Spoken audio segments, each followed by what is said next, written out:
أعوذ بالله من الشيطان الرجيم. بسم الله الرحمن الرحيم.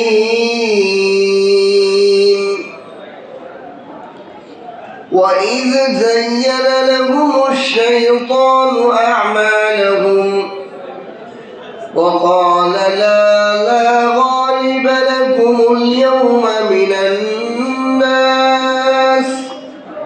وإني جار لكم فلما تراءت الفئتان نقص على عقبيه وقال إني بريء منكم إني أرى ما لا ترون إني أخاف الله والله شديد العقاب. إذ يقول المنافقون والذين في قلوبهم مرض غر هؤلاء دينهم ومن يتوكل على الله فإن الله عزيز حكيم.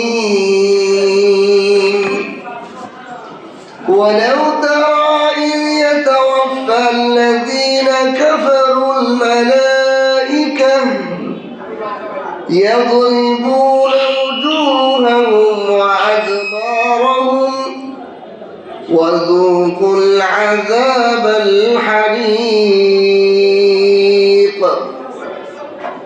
ذلك بما قدمت أيديكم وأن الله ليس بظلام للعبيد. صدقت يا أرحم الراحمين. بارك الله لنا ولكم في القرآن العظيم ونفعنا وإياكم بالآيات والذكر الحكيم. سبحانك لا علم لنا إلا ما علمتنا إنك أنت العليم الحكيم. ربي زدني علما ربي زدني علما.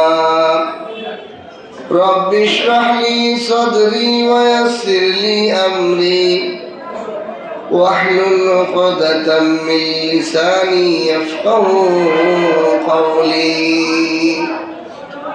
আল্লাহ তাআলা লাখ কোটি শুকর ও সুজুদ যে মহান রব্বুল আলামিন আমাদেরকে দয়া করে মায়া করে প্রতি সপ্তাহের ন্যায় কোরআনে কারীমের তাফসীর পড়া এবং শোনার আমলের নিয়তে বসার তৌফিক দান করেছেন। এই জন্য কালিমাতুশ শুকর আদায় করে আলহামদুলিল্লাহ। আজকে সূরাতুল আনফালের 48 নম্বর আয়াত থেকে 51 নম্বর আয়াত, চারখানা আয়াত আমি তেলাওয়াত করেছি। আল্লাহ তাআলা যদি আমাকে তৌফিক দান করেন, আপনাদেরকেও শোনার আমলের নিয়ত করে শোনার তৌফিক দান করেন, আল্লাহ যেন আমাদের সকলের বসা বলা ওঠা সবকে কবুল করেন, বলেন আমিন। প্রথম আয়াতে আল্লাহ তাআলা বলেন وَإِذْ زَيَّنَ لَهُمُ الشَّيْطَانُ أَعْمَالَهُمْ। স্মরণ করুন হে নবী, যখন বদরের যুদ্ধের প্রেক্ষাপটে কাফেরদেরকে শয়তান ইবলিস সুসজ্জিত করে দিয়েছিল তাদের আমালকে, এবং এই কাফের মুশরিকদেরকে শয়তান বলেছিল وقال لا غالب لكم اليوم من الناس। আজকে কোন মানুষের ক্ষমতা নাই তোমাদেরকে পরাজিত করা। এই কথা ইবলিস আবু জাহেলদেরকে বলেছিল। ওয়া ইন্নী জারুল লাকুম, আর আমি তোমাদের সহায়ক হব। আজকে ইবলিস বলতেছে, আবু জাহেলের বাহিনীদেরকে বলছে গোপনে ছদ্মবেশে, আজকে তোমাদেরকে কেউ পরাজিত করতে পারবে না, আর আমি তো তোমাদের সহায়ক আছি। فلما ترأت الفئتان অতঃপর যখন দুই দল মুখোমুখি যুদ্ধ শুরু হয়ে গেল, শয়তান ফেরেশতাদেরকে দেখে পিছে ভাগা শুরু হয়ে গেছে, পলানো শুরু করছে ইবলিস। কারণ জিবরাইল দেখছে, এটা তো আবু জাহেলের বাহিনী জিবরাইল দেখতেছে না, ইবলিস তো দেখতে পাচ্ছে জিবরাইলের বাহিনী আসছে, পলানো শুরু করছে পিছপা এবং বলতেছে হে আবু জাহেলের লোকেরা, তোমাদের সাথে আমার কোনো সম্পর্ক নাই, আমি তোমাদের সঙ্গ হব না। ইন্নী আরা মা লা তারাউনা, আমি যা দেখতে পাচ্ছি তোমরা তা দেখো না। আমি তো দেখতেছি জিবরাইল বিশাল ফেরেশতাদের বাহিনীদেরকে নিয়ে ফেলে মুসলমানদের সঙ্গ হয়ে গেছে সৈন্যদের। ইন্নী আখাফুল্লাহ, আমি ইবলিস আল্লাহকে ভয় করি, আমি এই ফেরেশতাদেরকে ভয় করি, এরা আমার মার দিব। আল্লাহু শাদীদুল ইকাব, আর আল্লাহ শাস্তি বড় কঠিন। এটা হলো আয়াতের শাব্দিক অর্থ। অর্থাৎ এই আয়াতটার মধ্যে পুরা কথাটা হলো শয়তান কাফেরদেরকে তাদের আমালকে সুসজ্জিত করে দেয় বাহানা সহসদরির মাধ্যমে, এবং তাদেরকে আশা দেয়, আসো তোমরা মুসলমানকে ধ্বংস করে দিবা। সব বোঝাই টোঝাই আইনে ওদের তো পিছপা হয়ে ধোকা দিয়ে ওদের পিছপা হয়ে তোমরা এখন লড়বে, আমি পালাই। সেও আল্লাহকে ভয় করে, কিন্তু তার ভয় পাওয়ার কোনো ফায়দা নাই, কারণ আল্লাহকে ভয় করতে হবে ঈমানের সাথে। ঈমান ছাড়া যে আল্লাহকে ভয় করে, ওই ভয়ের কোনো এক পয়সা মূল্য নাই। ঈমান ছাড়া যত ভালো কাজই করুক ওইটা জিরো। যেমন শূন্যের উপর শূন্য লাগাইলে 1,00,000 শূন্য লেখলেন, 1 পয়সাও দাম আছে, কিন্তু 1 লাগাই যদি শূন্য লাগান, 1-এর পিছে তো শূন্য 10, 1-এর পিছে 2 শূন্য 100, 1-এর পিছে 3 শূন্য 1000, 1-এর পিছে 4 শূন্য লক্ষ হয়ে যাবে, ঠিক কিনা? ঈমান হলো 1-এর ভূমিকা। ঈমান যার আছে তার প্রতিটা ভালো কাজ আল্লাহর কাছে দামি হয়। এই জন্য ইবলিস আল্লাহকে ভয় করে, কিন্তু এই ভয়ের কোনো মূল্য নাই, কারণ ঈমানই নাই তার। এই আয়াতটা কি প্রেক্ষাপটে নাযিল হয়েছে? যখন আবু সুফিয়ানের বাহিনী মদিনার পাশ দিয়ে পার হয়ে মুসলমানদের হামলা থেকে মুক্ত হয়ে গেছে, নিরাপদ পেয়ে গেছে, তখন আবু সুফিয়ান জানিয়ে দিয়েছে যে আমরা আগে তো সংবাদ পাঠাইছে যে আমরা বিপদের মুখে আছি, মুসলমানরা আমাদের ব্যবসায়ী কাফেলা সব চিন্তাই করে নিয়ে যেতে পারে। আর মুসলমানরা কেন হামলা করতেছিল এটাও তো বোঝা দরকার, মানে তো মানুষ নাস্তিক মিত্ররা এগুলো প্রশ্ন করে যে মুসলমানরা কাফেরদের মাল ডাকাতি করতেছে, ডাকাতির অর্থ বলবে, কিন্তু আসলে মুসলমানরা কি ডাকাতি করতে গেছিল না প্রতিরক্ষা? কারণ আল্লাহ রসুলের কাছে সংবাদ আসছে এই কাফেলা আবু সুফিয়ান কাফেরদের কাফেলার ব্যবসার মালামাল থেকে লাভ হবে, এই লাভের টাকা দিয়ে মুসলমানদের ধ্বংসের বিষয়ে মুসলমানদেরকে বিলীন করে দেওয়ার বিষয়ে তারা এই অর্থ ইনভেস্ট করে। এই জন্য এই মালামালকে গ্রেফতার করার জন্য, আটকে দেওয়ার জন্য, তাদের এই ষড়যন্ত্র বাধা দেওয়ার জন্যই রাসূলুল্লাহ সাল্লাল্লাহু আলাইহি ওয়াসাল্লাম সাহাবাদেরকে দিয়ে এই ব্যবসায়ী কাফেলা হামলা করছে। এটা তাহলে আত্মরক্ষামূলক।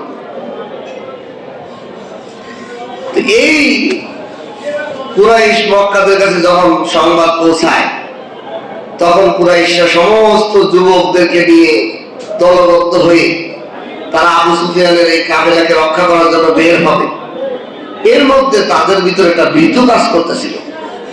কি ভীত কাজ করতেছিল? তাদের প্রতিবেশী ছিল বনু বক্কর গোত্র। বনু বক্কর নামে একটা গোত্র ছিল, তাদের এই কুরাইশদের পার্শ্ববর্তী গোত্র। এদের সাথে কুরাইশদের আগের একটা দ্বন্দ্ব ছিল, মারামারি ছিল। আবু জাহেল চিন্তা করলো যে আমি যদি মক্কার সব যুবকদেরকে নিয়ে সেই মদিনায়, বদর অনেক দূর, 400 মাইল, 300-350 মাইল পথ অতিক্রম করে ওরা চলে যায়, তাহলে বনু বকর গোত্রের সাথে আমাদের আগেই শত্রুতা আছে।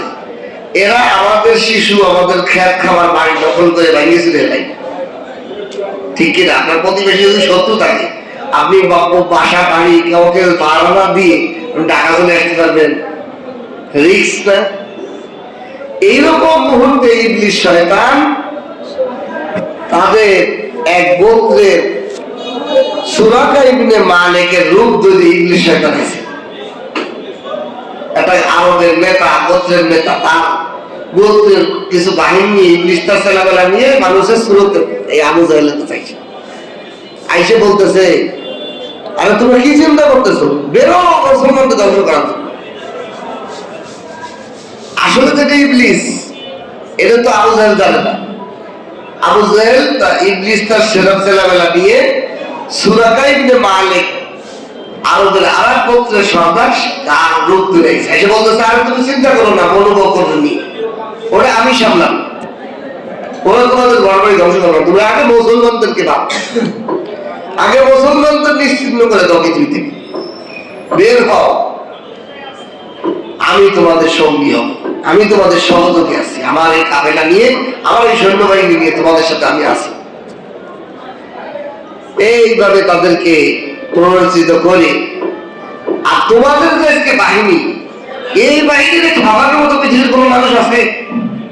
এইভাবে ফুলাইছে আবু জাহেলদেরকে, ফুলাই ওদেরকে মক্কা থেকে বের করেছে। তারা চাইছিল না যুদ্ধ করতে যাবে, এই জন্য আল্লাহ বলেন সব আমি ঘটাইছি, শয়তানদের দিয়ে ধোঁকা দিয়েছি, শয়তান তাদেরকে প্ররোচিত করে করে বার করছে, মক্কা থেকে বের করে বদরের প্রান্তে আনছে। এখন যখন মক্কার বদরের প্রান্ত আসছে, মুসলমান বাহিনী আর কাফের বাহিনীর মোকাবেলায় মুখোমুখি যুদ্ধ শুরু করে দিয়েছে, তখন ওই যে ইবলিস এবং ইবলিসের বাহিনী পিছিয়ে ভাঙা শুরু হচ্ছে, পালানো শুরু হচ্ছে।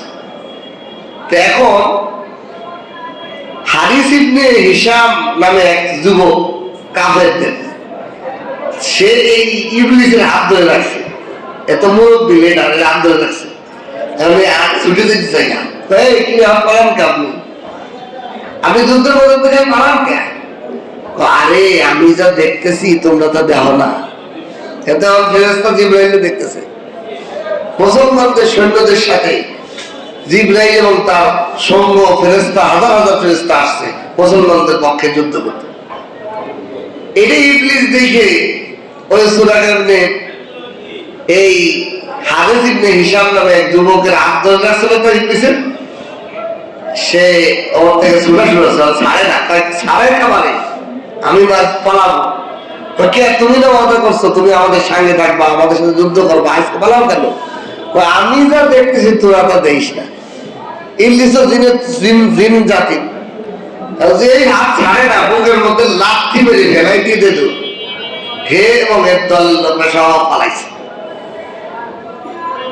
এবং বলতেছে আমি আল্লাহর ভয় করি, ফেরেশতাদেরকে ভয় করি, তোমরা তোমাদের সাথে আমার কোনো সম্পর্ক নাই, আমি মুক্ত, তোমরা লামা, আমি আছি, যাবো না। এই ঘটনাকে আল্লাহ তাআলা কোরআনে কারীমের মধ্যে আয়াতের মধ্যে বর্ণনা করেন।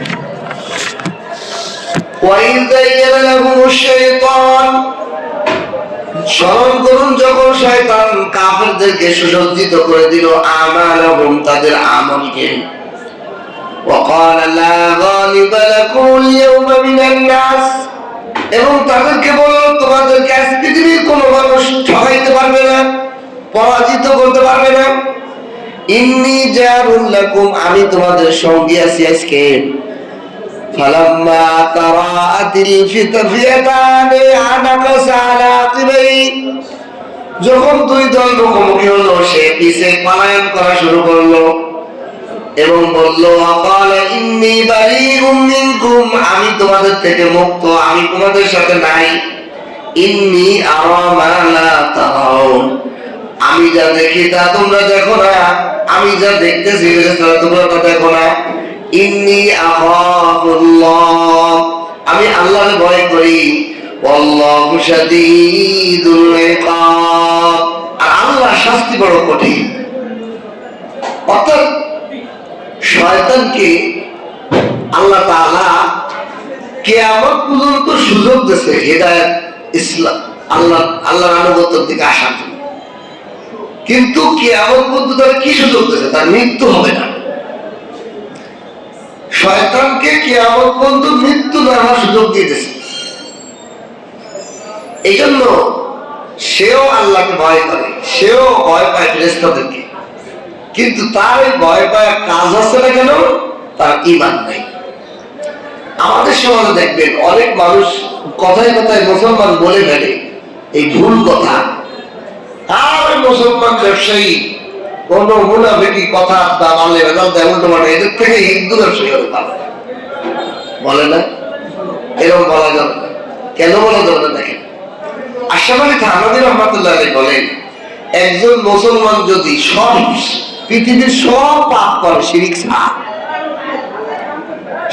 ছাড়া জেনা করে, মদ খায়, মালে ওজন কম দেয়, মিথ্যা কথা বলে, বাটপারি করে, ধোঁকা দেয়, সিটারি করে, সব কিছু করে, কিন্তু সে আল্লাহর বিশ্বাস করে, এই মুসলমানের দাম সারা পৃথিবীর কাফেরদের থেকেও দাম। কেন? আসলে কাফেররা উদাহরণ দিয়েছে যে স্বর্ণ কয়লার মধ্যে পড়ে গেছে, ছায়ের মধ্যে পড়ে গেল, সব আগুন ধরে পড়ে গেছে কয়লার মধ্যে, এরপর ধরেন পায়খানার মধ্যে পড়ে গেছে, পায়খানার ইন্ধনের মধ্যে পড়ে গেছে, গু পচা গুড় মধ্যে পড়ে গেছে, এমন মানে দুর্গন্ধ, সেই তার মধ্যে পড়ে গেছে। আচ্ছা, ওই স্বর্ণের ধুইলে আবার স্বর্ণ না, কিন্তু কয়লা ওরে যতই ধুইবেন সেটা স্বর্ণ হইল। ইমানদার হলো স্বর্ণ, সে যত গুণেই করুক তওবা করলে সম্মান। আর বেঈমান সে হাজার কোটি ভালো কাজ করলেও কয়লা। বুঝতে পারছেন? এই জন্য একজন সর্বনিম্ন জাহান্নামী, যে সবার শেষে জাহান্নাম থেকে মুক্তি পাবে, সেও আল্লাহ তাআলার কাছে 10 দুনিয়ার সমান রাজত্ব পাবে। আর যে ঈমান নাই, সে পৃথিবীর সমস্ত ভালো কাজ করলেও সে অনন্তকালের জন্য জাহান্নামী, কোনদিনও জান্নাতে যাবে না। আল্লাহর প্রতি যার বিশ্বাস নাই, যে মূর্তি পূজা করে, যে অন্যকে সিজদা করে, অন্যকে আল্লাহর সাথে অংশীদার বানায়, শিরিক করে, তার জন্য চিরদিন জাহান্নাম। কোরআনের আয়াত দ্বারা সাব্যস্ত। এই জন্য শয়তান যতই ভয় করুক, যতই ভালো কাজ থাকুক, ফেরাউন, নমরুদ, হামানের কি ভালো কাজ ছিল না? এমন ভালো কাজ ছিল যে এই জামানার বড় বড় কাফেরদেরও এত ভালো কাজ ছিল। ফেরাউন সে 400 বছর পর্যন্ত বাঁচছে। এই 400 বছরের মধ্যে বনী ইসরাঈলদের অসহায়দেরকে না নিয়ে সে এক বেলাও খানা খেত না। এই জন্যই আল্লাহ তারা 400 বছর তার রাজত্ব দিয়েছে, তারা মারে নাই। যেই দিন সকালবেলা গোবর থেকে বনী ইসরাঈল পালায় গেছে, সকালের নাস্তা বনী ইসরাঈলদের সাথে খাইতে পারে নাই, ওই দিনই তার ধ্বংস হয়েছে। অর্থাৎ অসহায় মানুষকে যে খানা খাওয়ায়, কোন দিনের মধ্যে যদি আপনি কোনো অসহায়কে আশ্রয় দেন, ওই দিনে আপনাকে কোনো বিপদে আল্লাহ ফেলবে না। বলেন সুবহান। আপনি কাউকে কোনো অসহায় মানুষকে সহযোগিতা করছেন, ওই দিনটা আপনার আল্লাহ তাআলা ফেরেশতার মাধ্যমে ভালো। এই জন্য ভালো কাজ, এই জন্য শয়তান যদিও ভয় করে, ইন্নী আখাফুল্লাহ, আল্লাহকে ভয় করে, এই ভয়ে কোনো 1 পয়সাও দাম নেই, কারণ তার ঈমান নেই। এখন শয়তানের ঈমান কি? শয়তানকে আল্লাহকে বিশ্বাস করে না, আমাদের ঈমানদারের তো বেশি বিশ্বাস করে। কিন্তু শয়তানের পরীক্ষা হলো, তুই আদমকে একটা সিজদা দিতে হবে, আদমকে সিজদা দিলে তার ঈমান, আদমকে সিজদা না দিয়ে তখন সেটা ঈমান। এই জন্য একদিন মুসা আলাইহিস সালাম তুর পাহাড়ে যাচ্ছে, রাস্তার মধ্যে ইবলিসের দেখা। ইবলিস কয়, মুসা কোথায় যাও? কয়, তুর পাহাড়ে যাইতেছে আল্লাহর সাথে কথা বলতে। কয়, আল্লাহ একটু জিজ্ঞাসা, আমারে কি আল্লাহ মাফ করবে না? আচ্ছা মুসা আলাইহিস সালাম, ঠিক আছে আমি জিজ্ঞাসা করি। আল্লাহ জিজ্ঞাসা, আল্লাহ ইবলিসের মাফ করা যায় না? অবশ্যই মাফ করা যায়। কয় কেমনে? কয় শর্ত হলো আদম আলাইহিস সালামের কবরে যে একটা সিজদা দিতে। আদম আলাইহিস সালামের কবরে যেটা সিজদা দিলে ইবলিস আল্লাহ মাফ করে দিবে। মুসা আলাইহিস সালাম এসে বলছে ইবলিস তোমার জন্য সুসংবাদ, কি আদমের কবরে তো সিজদা দিলে তোমার মাফ। কয় জিন্দা আদমরে আমি সিজদা দেই নাই, আর মরা কবরে সিজদা দেব? আমি এত বোকা হইলাম নাকি? শেষ বেঈমান। এই জন্য যুক্তি তে মুক্তি নাই। আল্লাহ আল্লাহ আদম নবীকে হেদায়েত দিতে গেল আল্লাহ ইবলিসকে আমার দাও আল্লাহ শেষ দিলাম আমরা আল্লাহর শেষ। হ্যাঁ আল্লাহ না, তার জন্য পরীক্ষা এটাই, বোঝেন নাই? না, এখানে বিষয়টা হলো কথা বলি, এখানে বিষয়টা হলো হ্যাঁ সুন্দর প্রশ্ন যে আল্লাহকে তো সিদ্ধান্ত দিতে পারত। দেখেন ইবলিসের অহংকার তো এখানে যে আল্লাহর হুকুম মানে না সে। আল্লাহ আল্লাহ আল্লাহ হলো আপনার বান্দা, সৃষ্টি আল্লাহ আপনার গোলাম। মানুষ এবং জিন জাতি আল্লাহর বান্দা। মানুষ এবং জিন জাতিকে আল্লাহ তাআলা আল্লাহ দাসত্ব দান করছে। তুমি তোমার গোলামিয়ত প্রকাশ করো। এই যে আপনার নামাজের মধ্যে সিজদা দিয়ে মাথা কপালটা জমির সাথে মিশাই দিয়ে আর নিচে যায় না, এর মানে কি? অহংকার মুক্ত বলে চাই। আর ইবলিস তো অহংকার হয়েছে যে আমি মাটির তৈরি, ও আগুনের তৈরি, আমি ও আগুনের তৈরি, ও মাটির তৈরি, আমি কেন সিজদা দেবো? এই অহংকারের কারণেই সব শেষ। এখন ও তো আল্লাহর সিজদা দিলে অহংকার যাবে না। ওর অহংকার শেষ করতে হলে ওই আদম নেই সিজদা দিতে হইব। এই জন্য আল্লাহ বলছেন তুমি ওইটা সিজদা দিয়ে বলো তোমার ঈমান নাই। আর একটা বিষয় হলো দেখেন, এটা আমি সুন্দর করে বলি, গভীর সূক্ষ্ম হলো। আসলে আমরা এই যে সিজদা যে দিই, কারে সিজদা দিই? আল্লাহ যদি সিজদা দেন, আল্লাহ কি দেখেন? আল্লাহ কি দেখা যায়? এরপরে দেখেন আমরা কাতার মধ্যে দাঁড়াই দেয়, সামনের কাতারের মানুষদেরকে পিছন তো আমরা সিজদা দেওয়ার মতো হয়তো হয়ে যায়, হয় না? তো মূর্তির সাথে যারা চিন্তা করতেছে, আমরা যে কাবার সাথে চিন্তা করতেছি, একই তো হয়ে গেল, পার্থক্য আছে। যারা মূর্তির সামনে চিন্তা করে তারা মূর্তির কাছে সাহায্য চেয়ে শ্রদ্ধা করে, মৃত্যুরেই শ্রদ্ধা করে। আর আমরা যে এই যে সিজদা মসজিদের মধ্যে দেই, এটা আসলে আল্লাহর দেখিও না, আল্লাহ কোনো নাই, আমরা আল্লাহর হুকুমে সিজদা করি, আদেশকে সিজদা করি। আদেশ মানাই হলো আসল সিজদা। আরো বিষয় দেখেন, আমরা যে পশ্চিম দিকে সিজদা করি, পৃথিবী যদি গোল হয়, আমি যদি পূর্ব দিকেও সিজদা দিই, পূর্ব দিক তো ঘুরে যেয়ে তো কাবায় লাগবে। আমি দক্ষিণে সিজদা দিই, দক্ষিণ দিকে ঘুরে যেয়ে তো কাবায় লাগবে। ধরেন বল, এখানে হলো কাবা, এখানে কাবা, আমি এই পাশে সিজদা দিলে এখানে তো ঘুরে যাওয়া আসবে, এই পাশে সিজদা দিলেও এখানে ঘুরে আসবে, এখানে তো ঘুরে আসবে, সব দিকেই তো কাবা হয়। পশ্চিম কেন? কারণ এইটাই যে আল্লাহ বলছে তোমার যেখানে দাঁড়াইছে সেখান থেকে কাবাবার যত কাছে সেখানে সিজদা দাও, আদেশ।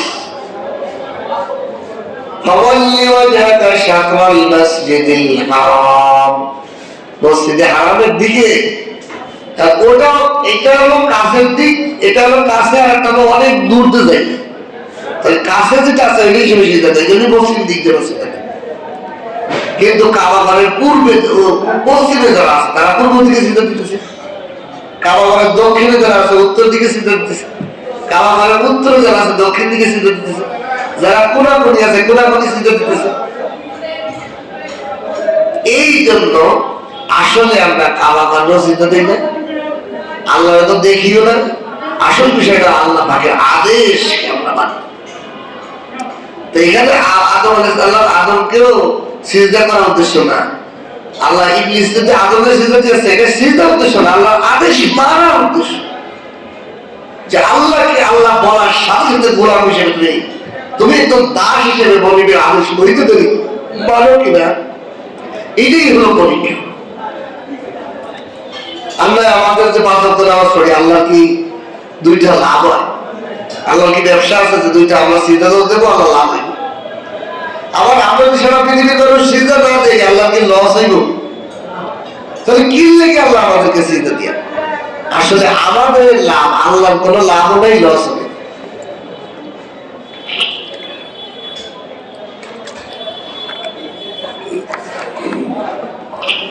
ইবাদতের মাধ্যমে এটা বুঝতে হবে আমাদেরকে যে আমরা যে 5 ওয়াক্ত নামাজ পড়ি, সিজদা করি, এটার দ্বারা আল্লাহর 1 পয়সা লাভ হয় না, না দিলেও আল্লাহর 1 পয়সা লস হয় না। তা আমরা কেন সিজদা করি? আমাদের পরীক্ষা চলতেছে, আমরা কতটুকু মানবো সেই অনুযায়ী আমাদের আখিরাতে আল্লাহ পুরস্কার দান করবে। এটা আমাদেরকে আল্লাহ পরীক্ষা দিয়েছে। একজন উস্তাদের, টিচারের ছাত্র পরীক্ষা হলে লেখুক অথবা না লেখুক, ফেল করলেও লস নেই, পাস করলেও কি লাভ আছে? শিক্ষকের কোনো লাভ আছে? শিক্ষক তো স্কুল থেকে বেতন পায়, মাদ্রাসা থেকে বেতন পায়। ছাত্র পাস করলেও তার লস নেই, ফেল করলেও তার লস নেই, লাভ নেই। ঠিক আল্লাহ পাক আমাদেরকে দুনিয়াতে পরীক্ষা পাঠিয়েছে। এই আদেশ মানলো কিনা, মানলেই তুমি জান্নাত পাবা, না পাইলে জাহান্নামে যাবা। আল্লাহর কোনো লস লাভ নেই। আল্লাহ পরীক্ষার জন্য আমাদেরকে বানিয়েছে। এই জন্য আমাদের ইবাদত করতে হবে আমার সুবিধার জন্য, যে আমি আমার দায়িত্ব আমার পাশ করতে হবে আখিরাত। সামান্য এই হায়াতের মধ্যে আমার এই হায়াতকে দামি বানাইতে হবে।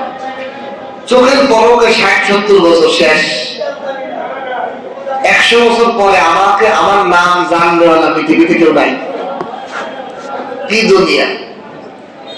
একটু গভীর ভাবে চিন্তা করে দেখলে দাদার পরের বাবার নাম জানি না, কত বছর হবে? একটু হিসাব করবেন মায়ের সাথে যে আপনার বাবা মারা গেছে কয় বছর হয়েছে, আপনার বাবা দাদা মারা গেছে কয় বছর হয়েছে, তাহলে একটা আন্দাজ হয়ে যাবে দাদার বাবা আর একটু আগে মারা গেছে। তো এর গ্যাপ কতটুকু? মানে আমার দাদার বাপের থেকে আমার এই হায়াত পর্যন্ত 60-70-50 বছর তৈরি, এর তো বেশি হইব না। তো এর মধ্যেই যদি তার নাম পৃথিবীতে বুঝে যায়, শুধুমাত্র দলিলে থাকতে পারে, জমির দলিল গুলাতে থাকে, আর কোথাও থাকে না। তাও তো এখন দলিলের মধ্যে খুঁজো পরবর্তী নামগুলো পাওয়া যায় না, নাই, রেকর্ডে নাই। 2-3 পুরুষ পাওয়া, এর আগের নামগুলো পাওয়াই যায়। তাহলে এই দুনিয়া সামান্য সময় আমি আসছি আসলে পরীক্ষা দিয়ে পাশ করার জন্য। পরীক্ষার হলের টাইম সীমিত, 1টা মিনিট এখানে অনেক দামি। আপনি একটু লিখতে পারলে এটা নাম্বার এসে দেবে, ভুল হয়ে গেলে এই নাম্বার শেষ। পরীক্ষা টাইমটা যেরকম গুরুত্বপূর্ণ, পরীক্ষা প্রতিটা সেকেন্ডের দাম যেমন অনেক দামি, আমার আপনার হায়াতের জিন্দেগিটার দাম ওরকম দামি। এখানে যত ভালো কিছু করব, আমল করব, আল্লাহ তাআলার বিনিময়ে আখিরাতে অনেক কিছু দান করবে। এই জন্য আল্লাহ তাআলা বলেন দুনিয়াতে তোমার প্রতিটা কাজে শয়তানের সুযোগ করবে।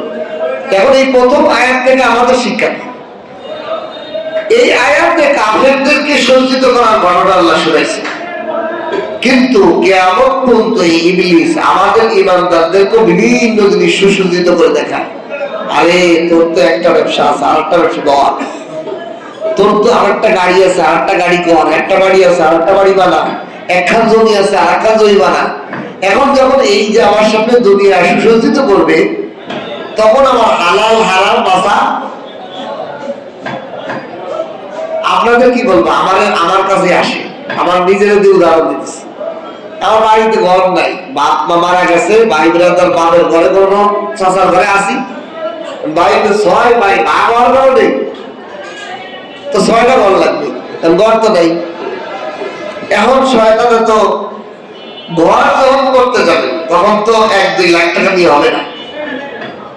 এখন একটা টিনের ঘর দিতে গেলেও 2-2.5 লাখ টাকা লাগে, 3 লাখ টাকা, ঠিক কিনা? এখন শয়তানে কয় আমি মৌলানা সাহেব পানি ভরাতে, তাবিজ ভরাতে, বিভিন্ন জিনিস দিয়ে ধান্দা পান, আমার এটা বুঝাবেন না। আমি আগেও করি এই কোনো ধান্দা, এখনো কোনো ধান্দা করা যাবে না। আল্লাহর কাছে কও, আল্লাহ যখন মিলিয়ে দিবে আল্লাহ হয়ে দেবে। অল্প অল্প করে করো, একখান বাঁশের খুঁটি কেন, একখান টিন কেন, অল্প অল্প করে করো। এখন যখন আমি এই শয়তানের পায়ে ধান্দে পা দিব, তখন আমার কি হবে? ধান্দা শুরু হয়ে যাবে। ধান্দাবাজ হুজুর আছে না, বিভিন্ন তদবির দিয়ে চিকিৎসা দিয়ে করে দেয় 10,000 চাঁদে পানি ভরা দিব। এই যে দুনিয়া যখন আপনাকে ধরবে, আপনাকে খারাপ বানাবে, আমরা যখন একটা দুনিয়া সারাটা দড়ি বানানোর চেষ্টা, তখন আমরা কি হবে, কেমনে টাকা মারা যায়, কেমনে ব্যবসার মধ্যে ধোকা দিয়ে আরো কম পচা মাল দিয়ে বেশি মাল টাকা নিয়ে যায়। মানুষ কেন করে? আপনি পুরো আমার ঘুরে দেখেন, যারা এই যে ওজনে বেশি কম করে দিতেছে, যারা দুর্নীতি করতেছে, ব্যবসার মধ্যে উল্টোপাল্টা করতেছে, পুরো জীবনে লাইফে বুঝে দেয় যে এর বিবির চাহিদা আছে, এর চাহিদা আছে, বাড়ির চাহিদা, এর গাড়ির চাহিদা, এই বিটানোর জন্য এই ধান্দায় সে আখেরাত বরবাদ করে ফেলতেছে। আল্লাহ তাআলা সতর্ক করে বলেন, শয়তান তোমাদেরকে বুঝাইবে, তোমাদেরকে সব কিছু সামনে আনিয়ে দিবে যে এই করো এই করো। সবার একটা বাড়ি আছে, তোমার একটা বাড়ি না থাকলে কেমন হয়? সবার মতো জমি আছে, তোমার জমি না থাকলে কেমন হয়? কিন্তু আপনি বলবেন যে পৃথিবীতে অনেক মানুষ আছে তাদের ঘর নাই, তারাও তো চলতেছে। পৃথিবীতে অনেক মানুষ আছে তাদের জমি নাই, তারা তো অন্য জমিতে ভাড়া নিয়ে থাকতেছে, তাদের তো জীবন কাটতেছে। আপনি যমুনার, আমি ওইদিকে মাহফিলে গেছি অনেক এলাকায়, সেই এলাকার অধিকাংশ মানুষের জমি নেই, যমুনা নদী ভেঙে দিয়ে গেছে। টাঙ্গাইল, সিরাজগঞ্জ ওদিকে যমুনা ভেঙে দিয়ে গেছে, আর একজনের জমি ভাড়া নিয়ে, যেরকম ভাড়া নিয়ে বছর বছর ভাড়া দেয়, ওখানে ঘর বাড়ি করে দেওয়া জীবন যাপন করতেছে। তাদের তো জীবন যাচ্ছে। পৃথিবীতে এমন মানুষও তো আছে, তাহলে আমারও হবে না কেন? শয়তানের ধোঁকায় পড়ে আমরা, ধোঁকার মধ্যে পড়ে আমরা, যখন এই ধোঁকার মধ্যে পড়ে আমরা ঋণ করি, লোভ নেই, এই করি, তখন শয়তানকে আমি নাই, তুই থাক, তুই এখন এই দান্দা কর, তুই এখন এই বিপদে পড়। আমার যদি শয়তানকে কয়, শয়তান তুই তোমার বুদ্ধি দিছিলি যে লোভ নিয়ে এই ব্যবসাটা কর, লোভ নিয়ে এই বাড়িটা কর, লোভ নিয়ে এই সুদ নিয়ে একটু ঘরটা কর, এখন তো বিপদে পড়ছি, এখন তো শয়তানকে আমি বুঝি না, আমি গেলাম না। এই আয়াতের মাধ্যমে এটা আল্লাহ বুঝাইছে। কিন্তু শয়তান নিজেও বলতেছে আমি আল্লাহকে ভয় করি। এর মধ্যে আল্লাহ বুঝাইলেন, যদি আল্লাহর ভয় তোমার মধ্যে থাকে তাহলে তুমি অন্যায় থেকে দূরে চলে যাও। ইবলিসের বাহিনী সহ ইবলিস কাফেরদের সাথে যুদ্ধ করতে আসছিল, কিন্তু যখনই তার আল্লাহর ভয় আসছে, সে কাফেরদের দল ছেড়ে চলে গেছে। আল্লাহ আমাদেরকে মেসেজ দিলেন, ও মুমিন মুসলমান, তোমার দিলের মধ্যে যদি আল্লাহর ভয় থাকে, শয়তানে তোমাকে, শয়তান নিজেও তো ভয় পায়, শয়তান তোমার দ্বারের কাছে ভয় করে। সুবহানাল্লাহ। আল্লাহর ভয় এমন একটা হাতিয়ার যে যার দিলের মধ্যে আল্লাহর ভয় থাকবে, তাকে কখনো ইবলিস ধোঁকা দিতে পারে না। শয়তান যত প্রকার ধোঁকাই দিতে আসুক, আল্লাহর ভয় আল্লাহ বান্দাকে সে ভয় পায়। এই পৃথিবীতে যার দিলের মধ্যে আল্লাহর ভয় আছে, আল্লাহ তাকে অন্যরকম সিকিউরিটি দিয়ে শয়তান থেকে বাঁচাইবেন। এটাও আল্লাহ শেষে বুঝাইছেন, ইন্নী আখাফুল্লাহ। দেখো শয়তানও আল্লাহর ভয়ে কাফেরদের থেকে দল ছেড়ে পালাইছে। তোমার দিলে যদি, আমার আপনার দিলে যদি আল্লাহ ভয় থাকে, যে আল্লাহর কঠিন আযাব, আল্লাহর বড় ধরা বড় কঠিন, এই কথা দিলে যদি থাকে, কোন ধরনের ধোঁকা শয়তানে আমাদেরকে দিতে যাবে। কি দরকার আছে দুনিয়া? কার লাগে করেছে তো বাড়ি লাগে। কিছু কিছু মানুষের লাইফ দেখলে এত কোটি টাকা, আরো কোটি টাকা বানানোর চেষ্টা করে, তার ছেলে মেয়ে নেই, কাছাকাছি রাস্তাটার মানুষ, অথবা আছে কি একটা বাড়ি, বিয়ে দিলে আর এক ধরে বাড়ি। এই সম্পদ কার? বলে যান, এত কষ্ট করে 50-60 বছর হায়াত ব্যবসা বাণিজ্য করে কোটি টাকার সম্পদ বানাইছে, আর এক বাড়ির পোলার ভোগ করার জন্য। লাভ কি দরকার আছে? আল্লাহু আকবার। ওই ব্যক্তি ভালো পৃথিবীতে, যার যথেষ্ট রিজিক যাকে দেওয়া হয়েছে, খেয়ে বলে জীবন চলে, গাড়ি বাড়ি অপর কিছু নাই, মরে যাওয়ার সময় শেষ। আল্লাহ রাসূল সাল্লাল্লাহু আলাইহি সাল্লাম মৃত্যুর সময় কোনো স্বর্ণ টাকা পয়সা ওনার কাছে ছিল না, সব দান করা গেছে, খালি হাতে যে পৃথিবী থেকে বিদায় দিয়েছে। আল্লাহর কাছে এরকম দোয়া করে, আল্লাহ ছেলেদের যতটুকু দোয়া করে তারা সবটুকু দান করার করে খালি হাতে যদি পৃথিবী থেকে বিদায় নিতে পারে। কারণ আমার হিসেব আমাকে দিতে হবে। এই জন্য এই পৃথিবীতে আসার সময় যেহেতু কোনো টাকা পয়সা নিয়ে আসি নাই, মরার সময় যেহেতু কাপড়ে কোনো পকেট নাই, সুতরাং যা কামাই করবো, যা টাকা পয়সা আসবে খাইয়ে দান দরদ করে ভালো কাজ করতে চলে যাবো, রাইখে দেবো না। বুঝে আসছে? রাইখে গেলেই লস, কবরে পিটাই করবো। তাই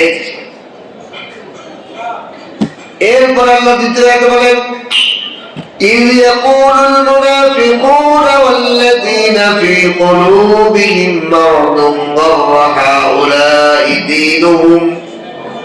স্মরণ করুন যখন মুনাফিকরা বলে এবং ওই সমস্ত লোকরা বলে যাদের দিলের মধ্যে রোগ রয়েছে, غر هؤلاء دينهم, তাদের দিন তাদেরকে ধোঁকায় ফেলেছে, তাদের ধর্ম তাদেরকে ধোঁকায় ফেলেছে। আমাদের সমাজে এখন বলে অনেকে, রাজনীতিবিদরা বলে, দেখবেন আল্লাহ স্পষ্ট করেছে, মুনাফিকরা যখন মুসলমানরা কাফেরদের 1000 বাহিনীর সামনে মুখোমুখি হয়েছে, তো রাসূলুল্লাহ সাল্লাল্লাহু আলাইহি ওয়াসাল্লামের সাথে কিছু মুনাফিক ছিল না, তারা যুদ্ধে না যায় দূরেতে কয়, আরে এই অস্ত্রহীন এই জীর্ণ শীর্ণ সাহাবারা, এদের ধর্ম এদেরকে কি ধোঁকায় যাচ্ছে, এরা তো আত্মহত্যা করতে এত বড় বাহিনীর সাথে যুদ্ধ করতে আসছে, অস্ত্র ছাড়া মরার জন্য যাচ্ছে, এই ধর্ম এদেরকে কি বলছে, ধোঁকায় ফেলেছে।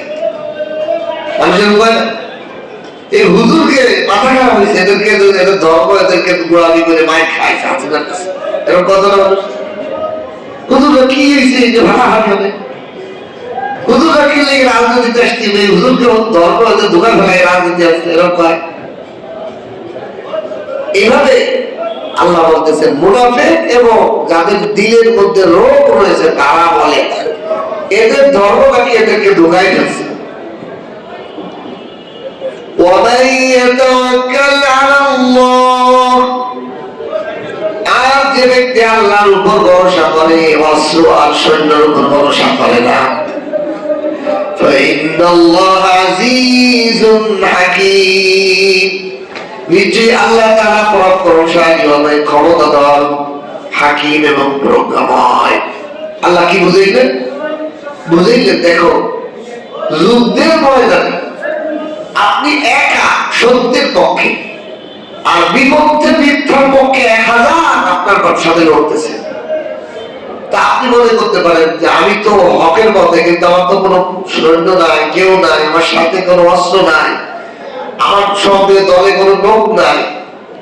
তা আল্লাহ বলতেছে যে আল্লাহর উপর ভরসা করে, তার উপর অস্ত্রেরই প্রয়োজন নেই,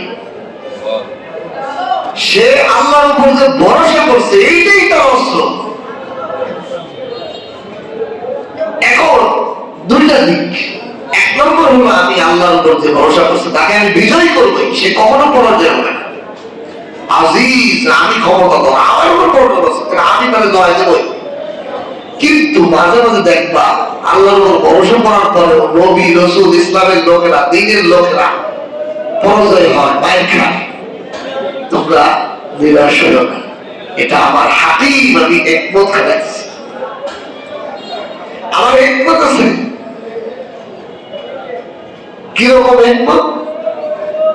অনেক সময় আল্লাহ তাআলা মুসলমানদেরকে পরাজয় করে কাফেরদেরকে আরো দাম্ভিক বানায়, দাম্ভিক বানাইয়ে পরের বার এসে ধৈর্য মায়ের খেলা তৈরি করে, কথা বলতে, আর মুসলমানদেরকে কিছু শহীদ হওয়ার সুযোগ দিয়ে দেয়।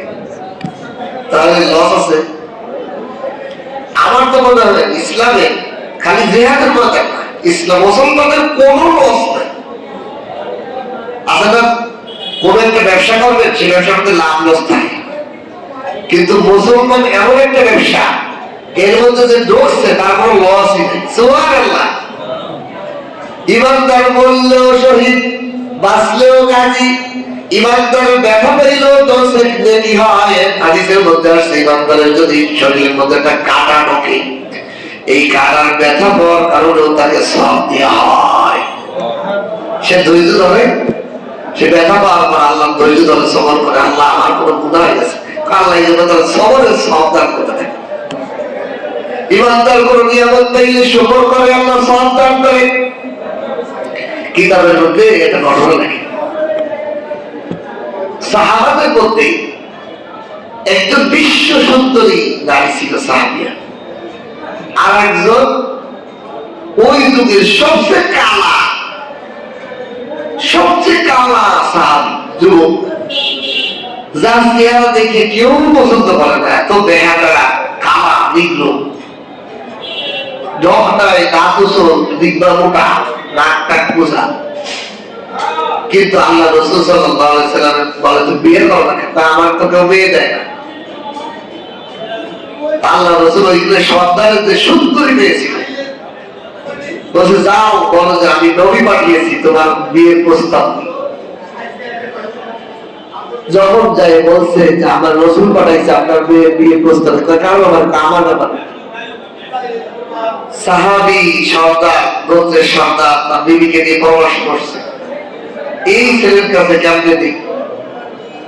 কিন্তু ঘরের মধ্য থেকে রাসূলের সাহাবিয়া ওই যুবতী সুন্দরী, সে যখন শুনতেছে তার বাবা মা এই ছেলের কাছে কেমনে দিই, রাসূল বানাইছে কিন্তু রাসূল না করি কেমনে, কিন্তু এই ছেলের সাথে আমাদের এত সুন্দর মেয়ে কেমনে দেই। তখন ওই মেয়ে বলতেছে, হ্যাঁ আব্বু আব্বু আপনাদেরকে আমি একটা পরামর্শ দিই, আমার নবী পাঠিয়েছে, তারে আপনারা না কবে না জান্নাতে যাবেন কেমন? এই দুনিয়া তো পরীক্ষা, এখানে সুন্দর অসুন্দর কি আছে? আমার নবী যদি খুশি হয় আমি জান্নাতে আমার স্বামীকে বিশ্ব সুন্দরী পেয়ে দেব, আমি দুনিয়ার সুখ চাই না। আপনি বলেন হ্যাঁ রাজি। আল্লাহ রাজি হয়ে গেলেন, বিয়ে হয়ে গেল। বিয়ে হওয়ার পর স্বামী আর স্ত্রী দুজনের দিকে তাকাইয়ে স্বামী বলতেছে যে আমি তোমার মতো এত সুন্দরী নারী পেয়েছি, আলহামদুলিল্লাহ।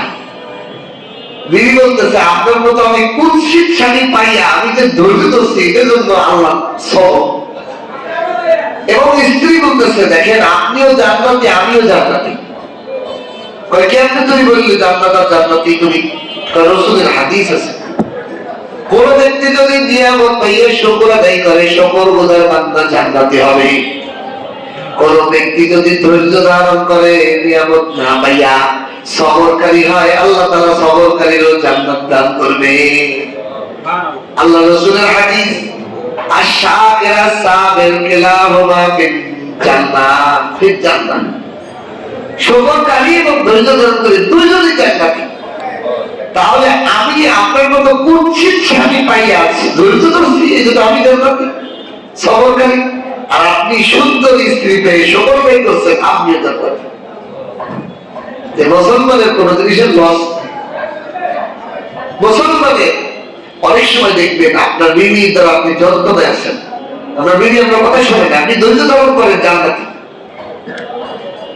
কোন মহিলা তার স্বামী দ্বারা নির্যাতিত হচ্ছে, ধৈর্য ধারণ করলে জান্নাতি। ভালো স্ত্রী পেয়েছেন, শুকর আদায় করেন, জান্নাতি। মুসলমানের কোন জিনিস লস।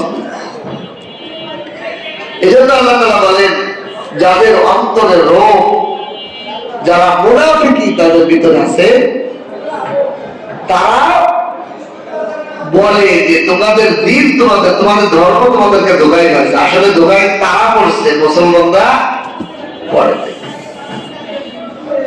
আর আল্লাহর উপর ভরসা করলে আল্লাহ তাআলা তার সঙ্গী হয়, হয় নগদ তারে বিজয় করে, আর নয় তারে হিকমতের মাধ্যমে বিজয় দান করে, হিকমতের মাধ্যমে বিজয় দান করে।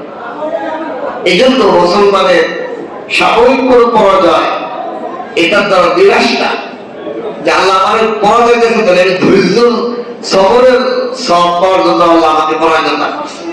আর আমি যদি জিতে যাই তাহলে আমি সকলের কি করবো, সকলে না করবো। এই জন্য আল্লাহ বললেন হাকিম।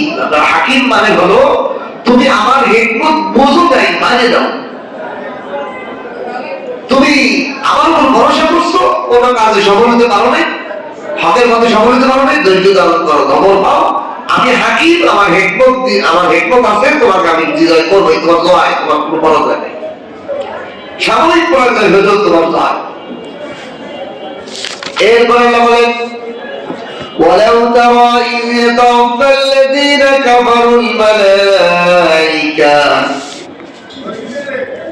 আপনি যদি দেখতেন আমি কাফেরদেরকে ফেরেশতা আজরাইলের মাধ্যমে যখন জান কবজ করি, হে নবী কাফের মুশরিকদেরকে আমি ফেরেশতার মাধ্যমে যখন জান কবজ করি, ইয়াযরিবুনা উজুহাহুম তাদের চেহারার মধ্যে এই ফেরেশতারা পিটায়, ওয়া আদবারহুম তাদের পিঠের মধ্যে চাবুক মারে। এই জন্য কাফের মুশরিক বেঈমানের মৃত্যুর সময় চেহারাটা কুৎসিত হয়ে যায়, তাদের পিঠটাও কুৎসিত হয়ে যায়, চেহারাটাও কুৎসিত হয়ে যায়, অদৃশ্য হয়। আর ইমানদার মৃত্যুর পর তার চেহারার মধ্যে নূর চমকে ওঠে, হাস্য উজ্জ্বল ফুটে ওঠে। আল্লাহ তাআলা বলেন ওয়ালাউ তারা ইয়াতাওয়াফা আল্লাযীনা কাফারুল মালায়েকা যদি আপনি দেখেন যখন কাফেরদেরকে জান কবজ করে ফেরেশতারা, ইয়াদরিবুনা উজুহাহুম তাদের চেহারায় প্রহার করে, ওয়াদবারহুম তাদের পিঠের মধ্যে প্রহার করে, ওয়াযুকুল আযাবাল হারীক এবং তাদেরকে বলা হয় যে তোমরা আগুনের শাস্তি ভক্ষণ করো, আগুনের শাস্তি ভক্ষণ করো। এটার দ্বারা সাব্যস্ত হয় কবরের আযাব। মৃত্যুর সময় আগুনের আযাব গ্রহণ করো মানে এটা হলো কবরে হাসরের ময়দান না, জাহান্নামের না, এটা হলো কবরের আযাব বোঝানো হয়েছে। অর্থাৎ কাফেররা মৃত্যুর সাথে সাথেই তাদের আত্মাকে আগুনের মধ্যে ঢুকাই দেওয়া হয়, কবরের জগতে, কবরের জগতে আগুনের মধ্যে ঢুকাই দেওয়া হয়, 1 সেকেন্ড আর দেরি করা হয়। যদিও আমরা শরীয়তের মাসালা হলো কোনো মানুষ মারা গেলে দ্রুত দাফন করে দেওয়া, যত সম্ভব। আমাদের দেশে কত বড় একটা খারাপ কাজ করলো বিএনপি প্রেসিডেন্ট, কতদিন, একদিন 1.5 দিন পর লাগছে। এই যে এটা না জায়েজ কাজ করছে, যে একজন মানুষ মারা গেছে তার অনেক লোক আছে দূরে, ইসলামে তো অত দূরেরই নিষেধ।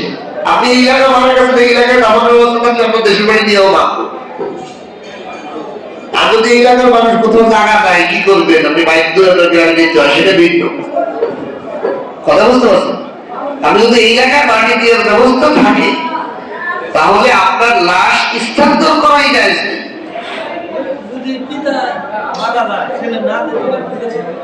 তো কোনো অসুবিধা নেই। তো আমাদের সমাজে সরকারে কি দুবাতে পিতা দেয়া লাগবে, মুখ চেয়ারা কিনলে কি দেয়া লাগবে, দেখে কি ভাজা উঠবো, দেখলে কি জান্নাতে চলে দেবো? ভাবে মায়ে মারা গেছে, ছেলে দেখলে কি জান্নাতে চলে দেবো?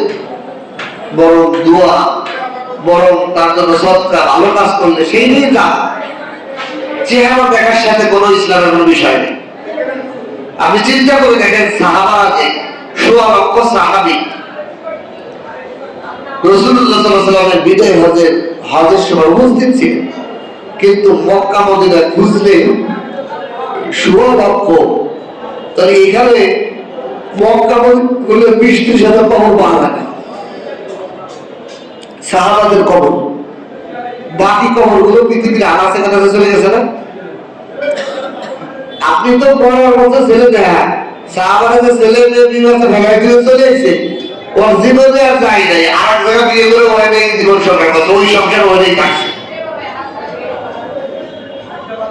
ইসলামের জন্য, দিন প্রচারের জন্য। বিদেশে থাকে, বিদেশে থাকার বাবা মারা যায়, 2-3 দিন মধ্যে রাখে, এটা পুরা গুণা ওই ছেলের হবে। যারা ওলি, যারা অভিভাবক, তাদের পুরা গুণা হবে, এদের গুণা হবে। এটা নিয়ম না। নিয়ম হলো দাফন করে ফেলেন। আপনি এই যে বছরকে বছর যে ছেলে বিদেশে থাকে আপনারা দেখে না, তা কি হয়েছে? এই বড়র পরে যে একটা ব্যক্তি, এটা হলো শয়তানের ধান্দা, আর গুনার কাজ করায় এই বাইরেতে আযাবের কাজ কারণ হয় না। এই জন্য কখনোই এটা না। ছেলেগুলো আসবে পরে কবর জিয়ারত করবে, দোয়া করবে, তার জন্য সবরানি করবে, অসুবিধা নেই। এসে দেখতে হবে, জানাতে শরীর হইতে হবে, এটা কোনো জরুরি না। মেয়ের মায়ের জানাজা, বাপের জানাজা দূরে থাকার কারণে লাশটা হতে দেরি হচ্ছে, তাহলে দেরি হয়ে গেলে সে আসে শরীর হইতে পারবে না বলে ক্ষতি হবে বা তার গুণাগার হবে না, এটা কিছু না। পরিবারের থেকে একজন থাকে দাফন করে দিলে হইব, পরিবারের লোক না থাকলেও তো দাফন করলে হইব। এটা লোক মারা গেছে দাফন করে দিচ্ছে, গড়ি গেলে খবরই পাবে, হতে পারে না। ঘটনা তো আছে, আগে আপনাদের বসে পাইছিলাম যে এক লোক মারা গেছে, মসজিদের পাশে মারা গেছে, লাশ পাওয়া গেছে। লাশ পাওয়ার পরে ইমাম সাহেব দয়াবাদ, গরিব এলাকা, গরিব এলাকা, তো কি করবে, লাশ দাফন করবে কেমন? ইমাম সাহেব ভাইকে এলাকা করছে, ভাই একটা লাশ পাওয়া গেছে, দাফন খবর করার পরিচয় নেই, কিছুই নেই। গ্রামবাসী দাবি করো যে দাও 10টা বস্তা দাও, ওটাই কালেকশন করে সারাদিন কালেকশন করছে, 2-3 ঘন্টা কালেকশন করে যা হয়েছে ইমাম সাহেব নিয়ে তার দোয়ায় টোয়ায় গোসল দাফন টাফন করে কামড় টামড় করেছে। এখন পুলিশ থানা থেকে পুলিশ জানাইছে যেন 42 লাশ, পুলিশের রেকর্ড রাখছে, রেকর্ড রাখে এটা তদন্ত শুরু করছে। এইবার লোক কোথায় বাড়ি থেকে রাখে। 3 মাস পরে জানা গেছে এই লোক চিটাগাঙ্গের বিশাল বড় ব্যবসায়ী, তার 8-10টা বাড়ি আছে ঢাকা শহরে, চিটাগাঙ্গের সন্ধানী 10 তলা 20 তলা একটা বিল্ডিং, 3-4টে ছেলে আছে, লন্ডনে থাকে, বিভিন্ন জায়গা থাকে, বড় ব্যবসায়ী। দেখে আমাদেরকে পৃথিবী কি শেখায়, কোটি টাকার মালিক, তার দাফনের টাকাটাও তার ইনকাম থেকে লাভ ব্যবহার হতে পারে না। ওই গ্রামের গরিব মহিলা পুরুষের ভ্যান চালায়, রিক্সা চালায়, দিন মজুরি করে, তাদের 10 বস্তায় গুছাইছে, তাদের দাফন করা হয়েছে। মানে কোটি টাকা একটা পয়সাও তার দাফন টাকা ব্যবহার হতে পারে। কিসের আমরা দৌড়াই? এটা আমার আপনার সাথে হবে না, এর কোন গ্যারান্টি আছে? আপনি এমন একজন পড়ে রয়েছেন ওই জায়গায় মানুষ কোনো রং না আটা গুছাই দাফন করে দেবেন, বিয়াল্লিশ আসবে, খবরও তো দেওয়া হতে পারে যে আপনার পরিবার জানতেই পারবো না যে আপনি মারা গেছেন, অথবা 1 বছর পরে জানলো, 6 মাস পরে জানলো, তাকে কি হইল? ওই সবই দেখলো, ওই সব দেখতে পারলেন না, সেই সব তো না সাপেক্ষে করবে না। এই জন্য এগুলো ভাওতাবাজি, এগুলো করে আপনারা আমলকে নষ্ট করবেন না, মাইয়িতদেরকে কষ্ট দেবেন। এই জন্য আল্লাহ তাআলা বলেন যারা কাফের তাদেরকে যখন ফেরেশতারা জান কবজ করে তখন তাদের চেহারায় মারে এবং পিঠের মধ্যে মারে এবং বলে ওযু কুল আযাবাল হারিক, জাহান্নামে আগুনে ঢুকে যাও। এই জন্য মাইয়িত দাফন করে দেয়া পর মাটি চাপা, মাটি দিয়ে সবকিছু কবর রেডি করার পর একটা মানুষ 40 কদম যাইতে যতটুকু সময় লাগে ততটুকু পরেই তার হিসাব শুরু হয়ে যায়, তার সওয়াব শুরু হয়ে যায়, তার জন্য জাহান্নামের পায়খানা। এখন প্রশ্ন হইতে পারে অনেক মানুষকে বাঘে খেয়ে গেলে না, অনেক মানুষ আগুনে পড়ে কয়লা লেগে গেছে না, অনেক মানুষ সাগরের মধ্যে ডুবে গেছে না, তো ওই অবস্থায় তার সওয়াব শুরু হয়ে যায়। সাপে গিলে খেয়ে ফেলেছে, কুমিরে গিলে খেয়ে ফেলেছে, আয়না মানুষের কিছুই পাওয়া যায়নি তার অস্তিত্ব। তো ওই অবস্থায় তার কি হয়, আসন্ত বডি না, আসন্ত রূপ আত্মা, ওই আত্মার জগতে তার কি হিসাব সহজ শুরু হয়ে যায়। কিন্তু কাফেরদের জন্য কোন সহজ না, ডাইরেক্ট আগুন শুরু হয়ে যায়। আসলে আমার মনে হয় যে বিধর্মী হিন্দুদেরকে লাইটে পুড়ায় না, আর আল্লাহ ওদের বিরোধ করতেছে, এই যে ওদের লেগে আগুন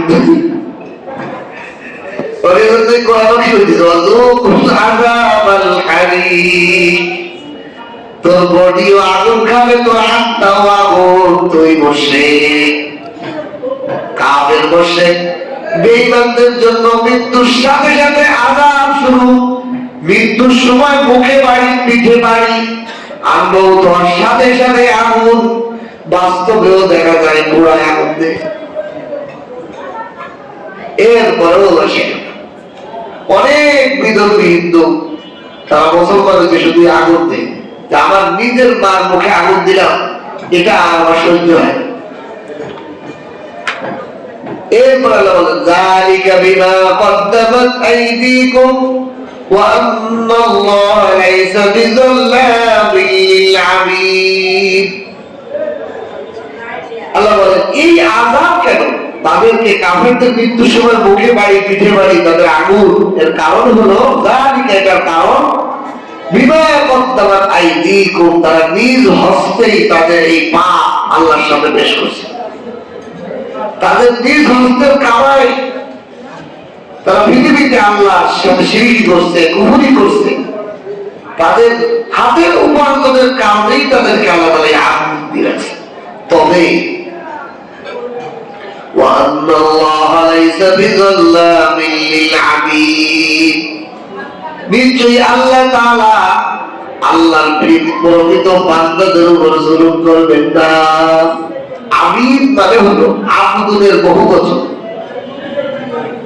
আবিদ শব্দটার অর্থ বহু আল্লাহর বান্দা। আল্লাহর বান্দা যারা হবে, যারা আল্লাহর প্রকৃত গোলাম হবে, তাদের উপর আল্লাহ তাআলা কোনো ধরনের জুলুম অত্যাচার করবেন না। সুবহান আল্লাহ তাআলা বান্দাদের জন্য কখনোই জালেম হবেন না। এই জন্য একজন মানুষের সফলতাই হলো, জিন ইনসানের সফলতাই হলো আল্লাহ পাকের প্রকৃত গোলাম ও দাস হওয়া, যে আমি আল্লাহর হুকুম ছাড়া, আল্লাহর হুকুমের বাইরে কোনো কাজ করব না। প্রকৃত গোলাম দাসত্ব যখন আমার মধ্যে আসবে, তখনই আল্লাহ বলেন তুমি নিরাপদ, তোমার উপর জুলুম হবে না, তোমার মধ্যে শান্তি থাকবে। আল্লাহ তাআলা আমাদের সকলকে আল্লাহর প্রকৃত দাস হওয়ার তৌফিক দান করুন। বলেন আমিন। ওয়া আখিরু দাওয়ানা আলহামদুলিল্লাহি রাব্বিল আলামিন।